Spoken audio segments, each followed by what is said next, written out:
Hey everyone, welcome back to RetroBreak. Today I'm going to be sharing with you my favourite memories and games across all of Sega's main home consoles. I've got them all laid out right here in front of me, and we're not starting with the Master System, we're actually going to start with the Mega Drive, because that is the first Sega system that I ever had any experience with as a kid. This is the Mega Drive that I grew up with. This is the Mega Drive Model 1, and as you can see here, it also has the attachment for Master System games, and that's actually how I play most of my Master System games these days. I don't really have that many memories of it compared to the SNES, but I know that I had them both around the same time, and there was a bunch of games that I had back then that I must have sold on at some point, because some of them I don't own today. For some reason we got rid of this at some point, and then a little bit later on at a boot sale I remember that my nan took me to, I ended up picking up the Mega Drive Model 2, which I've got right here, and this system is where most of my memories with the games and system comes from. And for each system I've picked out 5 of my most memorable and favourite games from the system.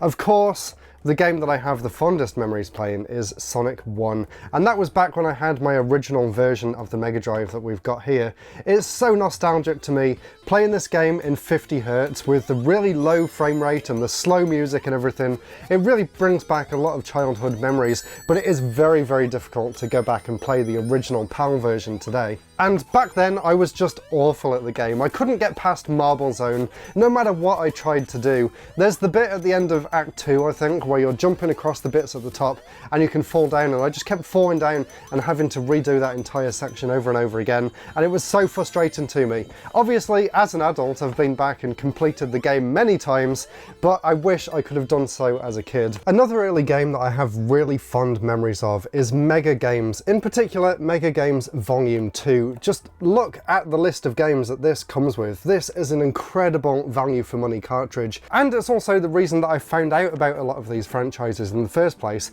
like Shinobi, Streets of Rage and Golden Axe. Of course, all of their sequels are better, and I do actually own all of their sequels separately, but it is this that I always went back to as a kid and just experienced 3 really cool beat-em-ups on one cartridge. Another very early memory for me is a game called Comix Zone, and I didn't actually play it on the Mega Drive to begin with. I actually had it on Windows 95 as part of Sega's PC lineup.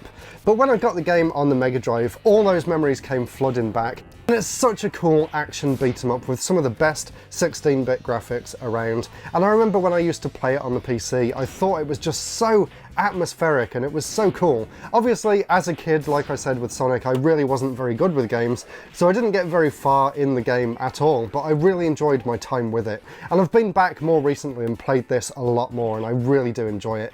It is still extremely difficult though. But of course, I couldn't talk about the Mega Drive without featuring my 2 favourite games for the system, Rocket Knight Adventures and Sparkster.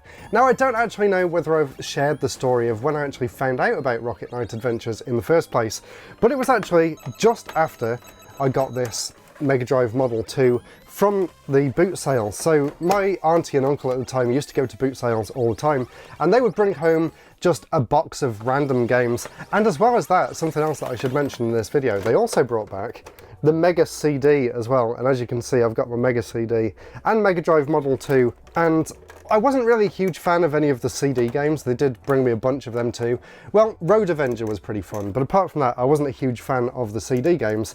But one of the games that they brought on cartridge was this one here, Rocket Knight Adventures. And I don't know whether I've been so enamoured by a game on my first play as I was with Rocket Knight Adventures.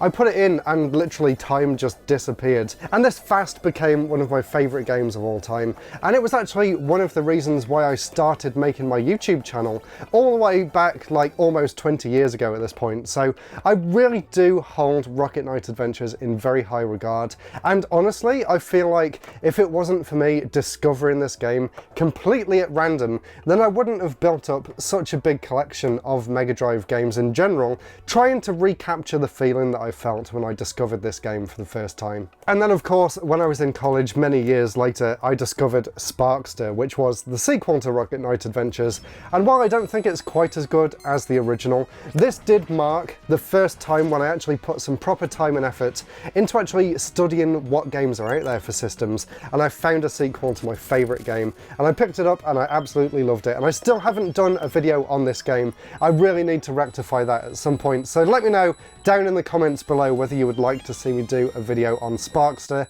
at some point in the future. Maybe I can make a video to line up with when the Sparkster collection's coming out, so let me know whether you'd like to see that. And now with the Mega Drive out of the way, let's move back a generation to start talking about the Sega Master System, which I actually played after I played the Mega Drive. So I don't actually have any personal nostalgia for the Master System in general. I grew up playing the Nintendo Entertainment System, and honestly I didn't really even know the Master System existed until a lot later in life. But I went back and I played some fantastic games on the system. And in case you're wondering, I never actually owned, and I still don't own, the Model 1 of the Master System. I only own the Model 2 right here. And this is the one that comes with a game built in, and the game that's built into my one is the original Sonic the Hedgehog, and I really love that 8-bit version of the game. But as I did with the Mega Drive, I've picked out 5 of my favourite and most nostalgic games for the system. And it's kind of weird because although I didn't grow up with the Master System, I do still have some nostalgia for it. But that actually comes from watching YouTube channels and doing a bit of research on my own as to what games are worth playing. And one of those games that I found out about, and it quickly became one of my favourite Sega games ever, that game is called Master of Darkness. And this is basically Sega's answer to the Castlevania series, and it plays incredibly well. It's got such a unique atmosphere. It's basically set in 1800s London, which is very unusual for that style of game, but it plays just like a Castlevania game. It is a little bit easier, but I honestly don't mind that, and I definitely recommend you tracking down a copy. If you're into your Master System games and you want something a little bit different that is exclusive to that system, it never came out on any other Sega consoles, and as far as I'm aware, it's never had a sequel or anything either, so it's a very unique entry in Sega's Master System lineup, and definitely one of my favourites. Now, after experiencing Sonic 1 on the Master System, I went back and played all of the other Sonic games, and the one that really stuck with me was Sonic Chaos, and I actually did a video on this on my channel about 10 years ago at this point, but I love this game so much. I actually bought this off a lecturer in university, and in the manual it actually had all of his original notes from when he'd first played the game. Yeah, so how cool is that? Look, it's actually got his original level scores right there. So that was really fun when I found out about that, and the game is really cool too. I actually really enjoy some of Sonic's 8-bit entries and find them a little bit more interesting than some of the more run-of-the-mill Mega Drive ones. Not that there's anything wrong with the Mega Drive Sonic games, obviously, but you can tell that Sega was a little bit more lenient with just throwing random ideas out there with the 8-bit games, and I find that it makes them a really fun experience.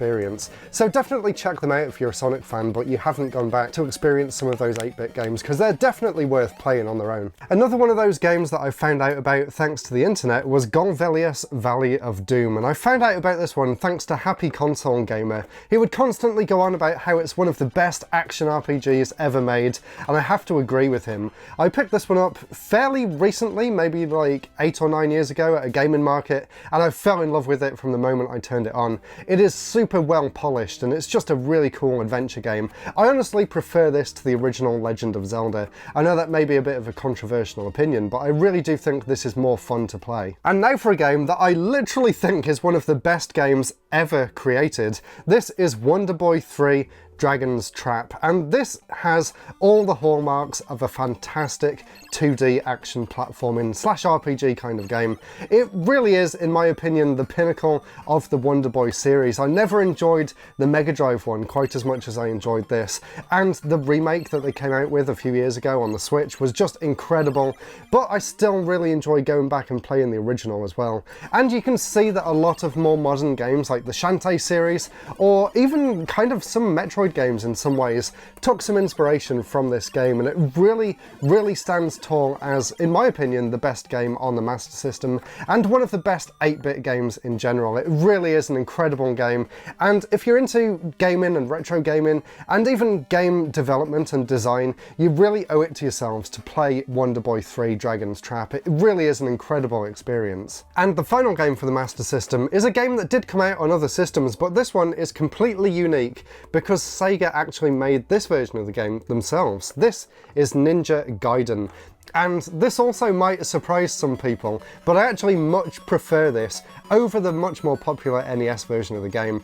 This was the first Ninja Gaiden game that I really got engrossed in, and I actually completed it. It is actually fairly easy, and I know it's not trivial, it's certainly not a trivial game to complete, but I honestly didn't really have that much problem getting all the way to the end of the game, and I absolutely enjoyed every single minute of the experience. It is one of the best action platformers ever made. And I honestly do rate this version of Ninja Gaiden much more highly than the NES game. I don't know why, but I always feel like coming back to this version over the NES one. So there we go, I really enjoy Ninja Gaiden. And that was my 5 picks for my favourite games on the Sega Master System. And now I'm going to do this out of order again because my Sega journey has just been really weird. I started with the Mega Drive Model 2, and then my second Sega console was actually the Sega Dreamcast. So the order in which I got them was actually Mega Drive Model 2, Sega Dreamcast, Sega Master System, and finally the Sega Saturn. So let's move on to the Dreamcast, and I'll share some of my memories and favourite games from this system. And I just want to say that I never actually got any of the Sega consoles at launch. So I actually picked the Dreamcast up, well, I got it for Christmas maybe a year after it had been discontinued, so in 2002, and I'm sure I've touched on that in the past, and you can watch my Dreamcast Memories episode if you want to see me go into more detail. So now for the games that I most fondly remember from the Dreamcast, and I'm kind of cheating and including 6 because of course Shenmue 1 and 2 kind of, in my eyes, come as a bundle of one giant game. It follows directly on from the last one. But when I first played Shenmue, bear in mind this was 2002, so I'd already had plenty of experience with things like the GameCube and the PlayStation 2. Nothing prepared me for just how big and how well thought out Shenmue as a game and as a series is. It really blew my mind walking around the town and interacting with all the different NPCs, and even then, like 4, maybe 5 years after the game had come out already, the graphics were still mind-blowing, and it really made me appreciate the Dreamcast for what it was. For a console that basically came out in the late 90s, to be comparable with systems that I was playing in the early 2000s was just such an interesting thing for me to discover, and it really helped my appreciation of the Dreamcast in general. And of course I've been back and played hundreds of games for the system since then. I don't know whether you can see down there, but I've got a shelf full of my favourite Dreamcast games, but some of the early ones that I played that really solidified the fact that the Dreamcast is one of my favourite systems of all time. I've got 4 other ones here. Of course, Sonic Adventure 1 was one of the games that I got with the system, actually along with Soul Calibur, which we've got here as well, and both of these games blew my mind when I first played them, especially Soul Calibur.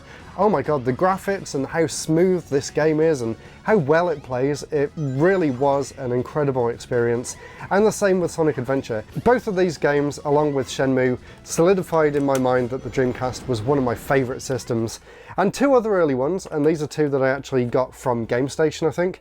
GameStation used to be amazing for Dreamcast games, by the way. You could get so many games dirt cheap as well, and 2 of the ones that stuck with me all these years later.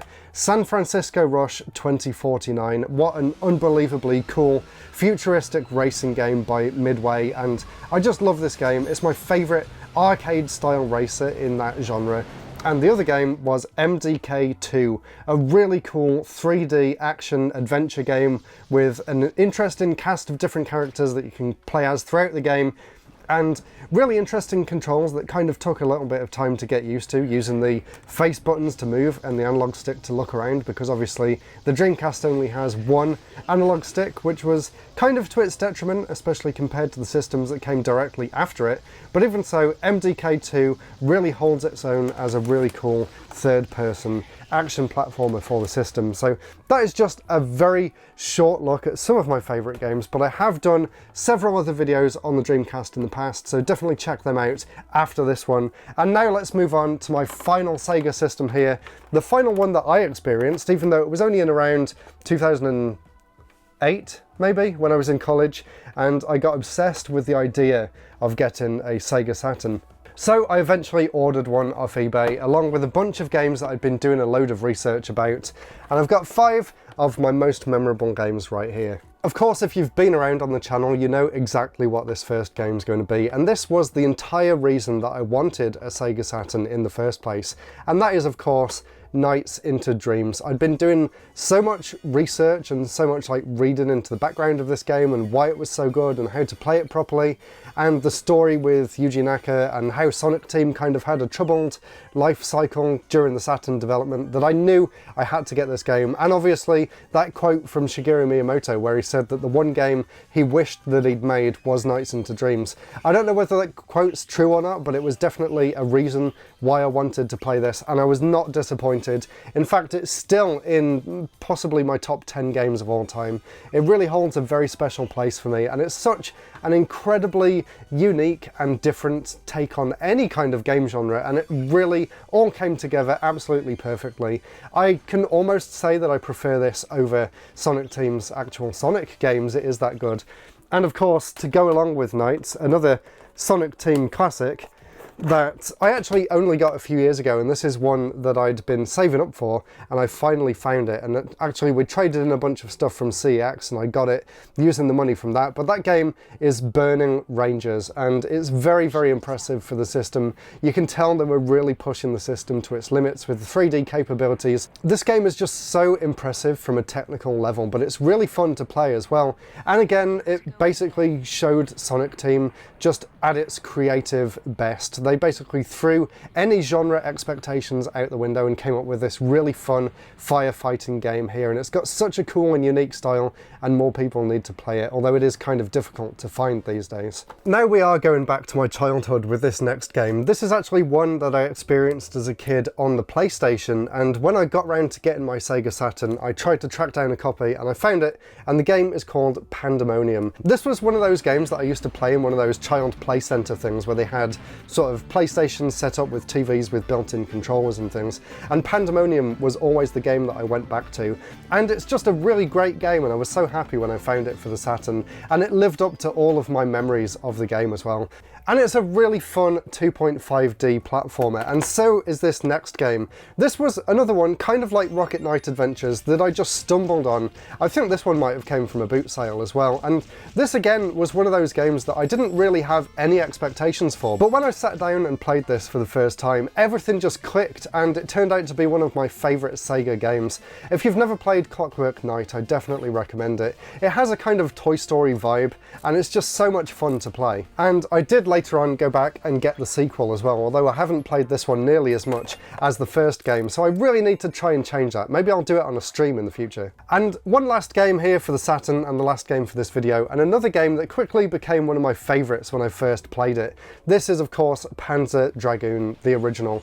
I have gone back and played Panzer Dragoon 2, and I've also now got Panzer Dragoon Saga as well, but it really is the first game in the series that I always come back to. I just feel like every level was built with such care and attention to detail, and the soundtrack in this game is just mind-blowingly good. I really loved the Star Fox games, so I was so happy when I found a game in that kind of style on a Sega console as well, and I really do put it up there with things like Lilac Wars and even Star Fox Assault as well. It really is such a great game, and it's a game that more people who are interested in retro games and Sega really need to try and experience and broaden your horizons a little bit.